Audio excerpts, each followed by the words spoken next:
how you saw this coming the other day, the TCU game? It doesn't happen that often to the best teams. I wouldn't say that I necessarily saw a loss coming, but to say that I was completely taken back by it, no, I wasn't.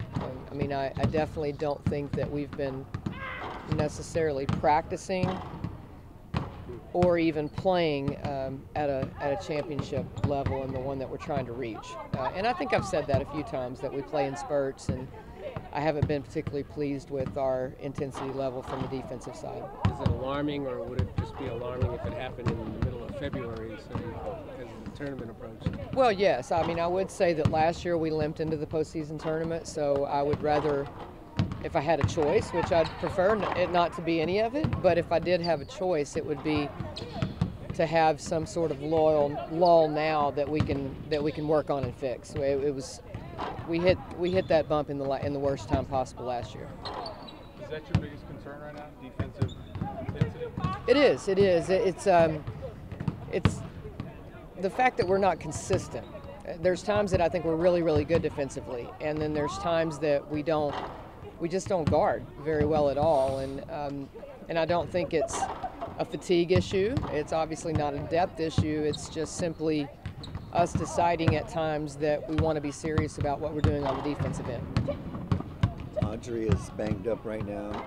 If she can't go, does that make Joyner even that much more important to this team as far as depth in the front court position?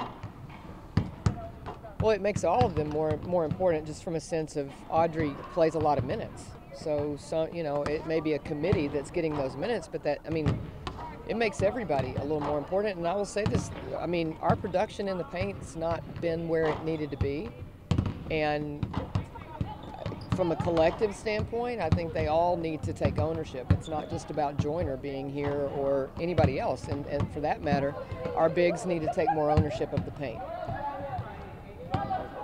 Joyner was first team all conference for a reason last year. If she can come back to close to that way she was playing last year, how vital would that be to this team given the nature of the front court? I think it would be really important, but I think in the meantime, because that's not going to be a miracle and it's not going to happen overnight, I mean, as Mark alluded to, I hope that we're setting ourselves up to be at our best in March, and that hopefully she adds a lot to our team when she gets to that place. But in the meantime, we can't sit around waiting on somebody to do it. I mean, they need to collectively take some ownership, like I said, and that's everybody that steps foot in that paint.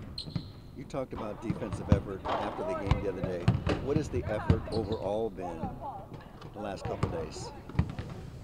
I mean, it was good today. I thought we had a really good practice today. So if that's an indication of how we move forward, then that's a good thing. I thought we were more intent with the way that we practiced, a little more seriousness about ourselves. And, you hate it that a loss is what would cause that, for sure, because nobody likes losing. But we're also, I've said this many times, just because of a new front court and the loss of Joyner, we were a work in progress and still are, just from that standpoint.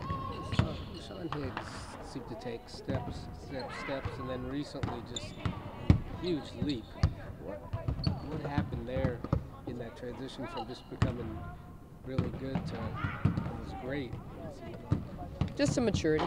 I mean, she's just matured into a confident player. I mean, again, I always say this: confidence comes from work.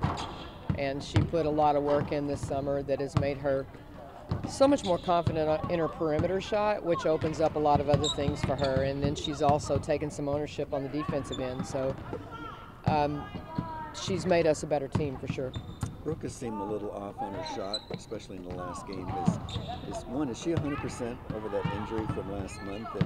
Or is it something other than that where her shot's not what we normally see it? I definitely think she's healthy. It's just sometimes shooters go through slumps, I guess you could call that. I don't know that I would necessarily call it a slump. I mean, I also think she's taking somewhat.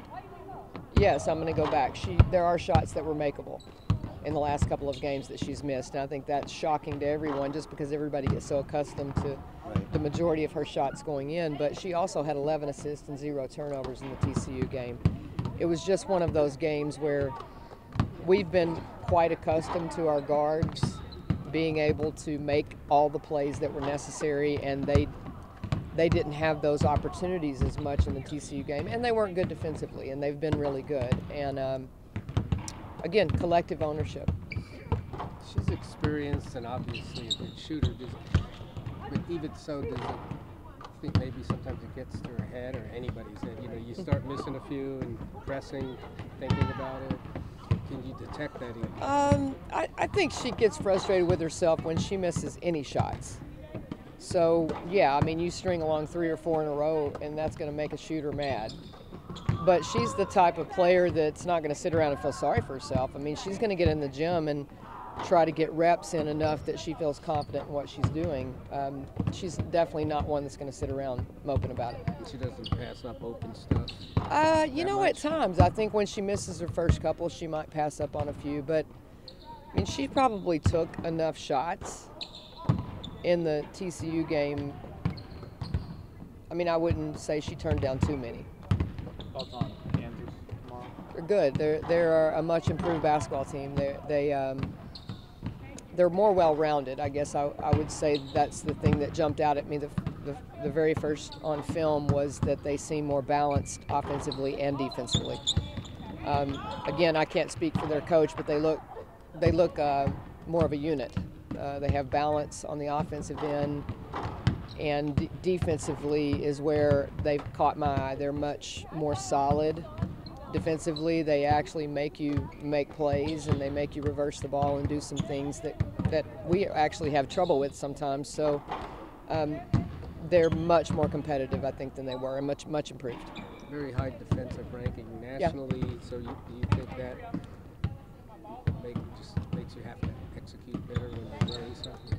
Yeah, I mean, they're solid. I mean, they have people that can guard the basketball, and that helps. And then they have enough depth that they can bring fresh people in, and I think that they sort of understand, it looks like, who they are, and that they have to be really good on the defensive end to give themselves a chance to win. And I think as they've done that and probably committed to it, you can tell that they've also gotten some chemistry offensively too.